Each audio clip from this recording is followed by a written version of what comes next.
There's a place He comes to me. Though I'm blind, He helps me see. Though I see dimly in this place, one day I'll see Him face to face. This is Kurt Kaikkonen, pastor of Calvary Chapel, Waterford, at your neighborhood church. Today on Face to Face, we'll be in the book of Revelation. So grab your Bibles and let's get started. If you want to hear this complete message in its entirety, go to yourneighborhoodchurch.com, where you can download Your Neighborhood Church app at the App Store. So all these people in this kingdom, they have lived this wonderful life. They have only known perpetual peace in the perfect reign of Christ. They know very, very little about pain and sorrow. And these people, they do not even have to make a choice of who they will follow until the end of this 1,000 reign, when Satan is released from the bottomless pit.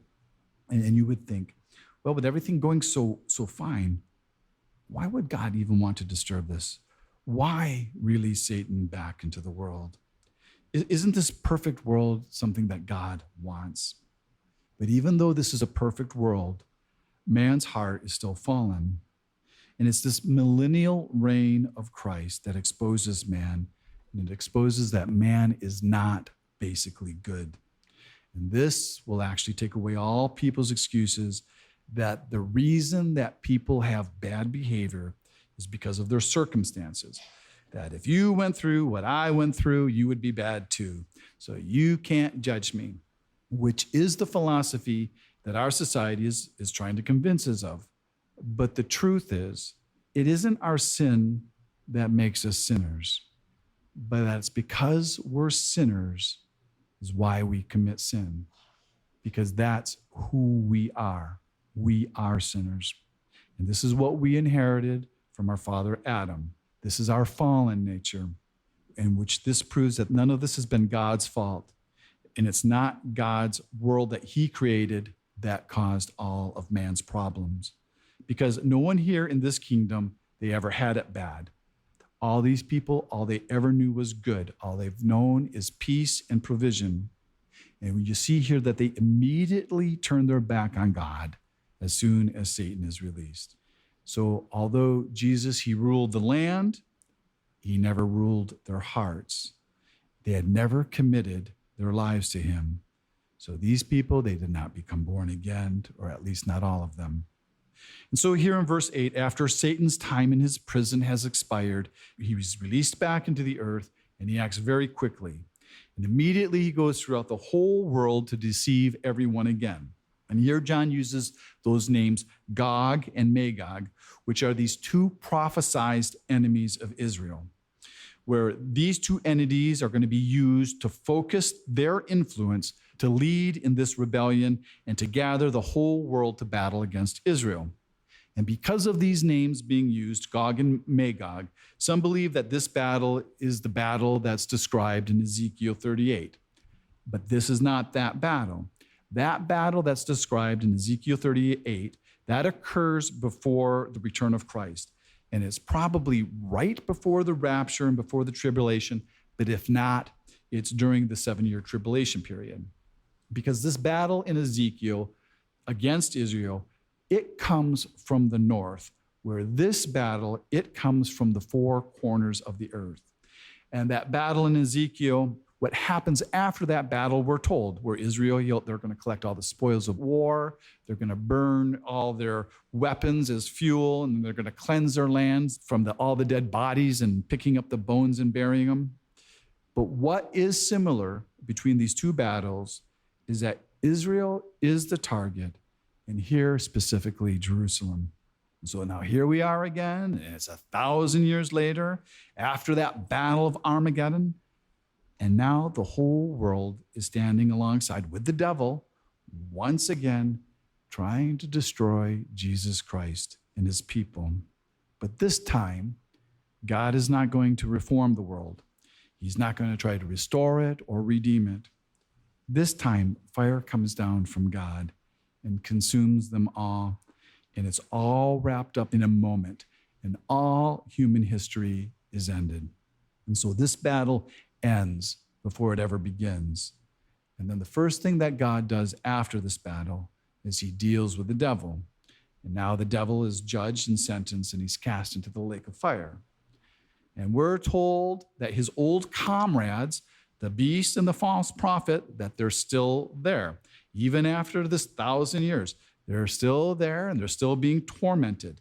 And it's saying forever and ever, which means forever and ever. And in the Greek, it actually means from ages of ages.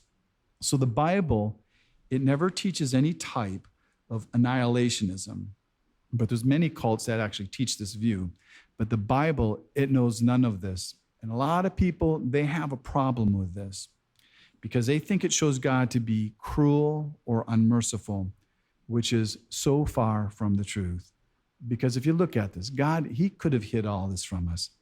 He didn't have to reveal what's going to happen to those who hate him. And I've heard people say to me that they say, I'd rather see God call us by his love and not by fear, not by scaring us into this salvation. But love is how God calls us. And he has been revealing his love of what he's willing to go through personally because of his love to save us.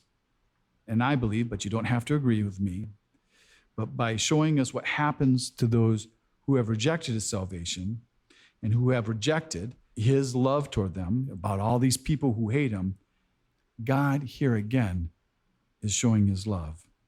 Because God, he doesn't want anyone to go through this. And so he doesn't hide it. And he doesn't surprise anyone.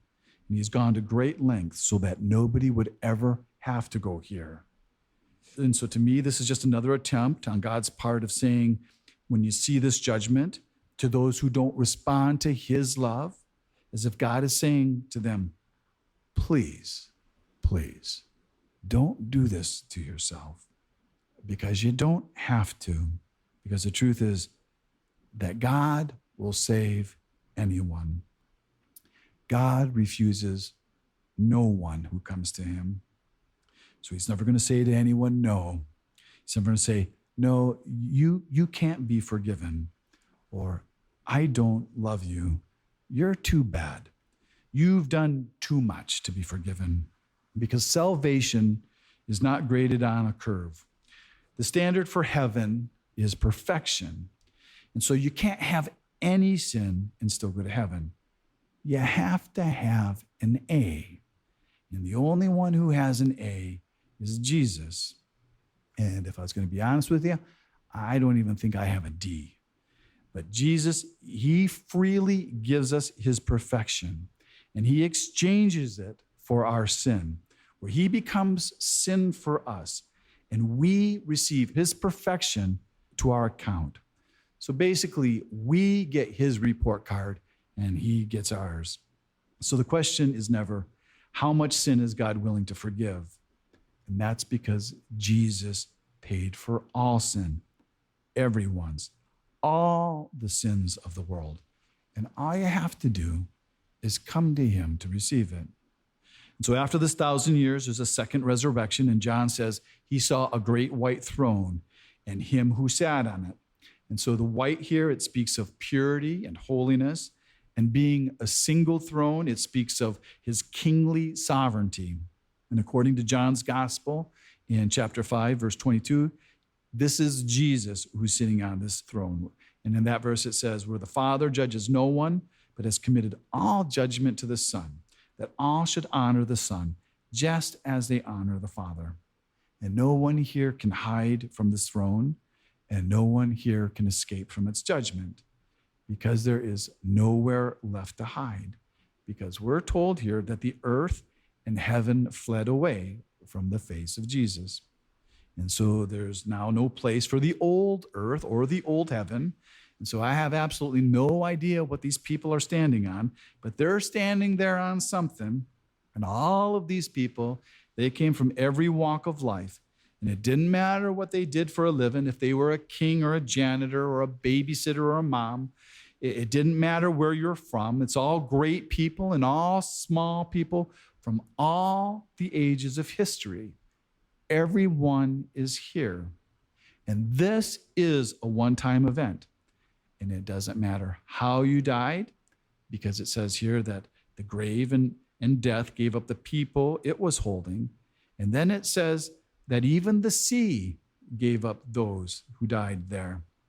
And I don't know for sure, but this sounds like this could actually be a physical resurrection, not just the souls of people. And what makes me think that way is by it saying that the sea gives up its dead. Why would it have to give up its dead if it's just a soul? But the people who aren't here are us, those who are in the first resurrection, those whose names are written in the book of life. And I don't know about you, but I know my name is there, because all of those whose names who were written in the Lamb's book of life, they've already been judged. And they've been judged at what is called the judgment seat of Christ, or is also known as the Bema Seat judgment. So everyone who has ever lived will stand before one of these judgments, and they're going to receive what they've done in their lives, either good or bad. But at our judgment, at the judgment seat of Christ, the things wrong that we have done will be burnt up, and we're not going to be punished for them. Our slate will be clean, as if we never did those things. And all that's going to happen there is that we're going to be rewarded for all the things that remain, for all the things that we did right. But these standing here before God at the white throne judgment, it doesn't turn out the same way. And this will not be anything like a trial. So it's not like going to court, and no one's going to be able to go there and defend themselves or have something to say to establish any kind of fact like a courtroom, because everyone who's standing here has already been condemned. Now it's just to determine what their sentence will be. And what it seems like, and I kind of make this stuff up, but what it seems like and it looks like to me is it looks like there's these two tables there. It doesn't say anything about tables. That's just how I picture it in my mind. But there are these two tables there, and on one table there's this pile of books, because it says books, and it says it in the plural form. So there's a lot of books. And on the other table, there's just one book, and it's singular because it says book, and it says it in the singular, and it says that book is called the Book of Life, and it's open. And so all these people standing there, none of their names are written in that one book. And so they're judged by the books on the other table. That's recorded everything in their life. And they're opened, and it shows all their works, and they'll be judged by what they've done, good or bad. Because there will be different degrees of punishment for these people, just like there will be different degrees of rewards for believers at the judgment seat of Christ. But there will be no believer standing at this judgment. You've been listening to Face to Face. Face to Face on this radio station has been provided by Your Neighborhood Church. If you want to help support Face to Face and put this program on other stations just like yours, you can contact us at yourneighborhoodchurch.com or write Your Neighborhood Church, P.O. Box 500, Romeo, Michigan 48065. There's a place he comes to me. Though I'm blind, he helps me see. Though I see dimly in this place, one day I'll see him face to face. Tune in again tomorrow at this same time as we continue to go through the Bible.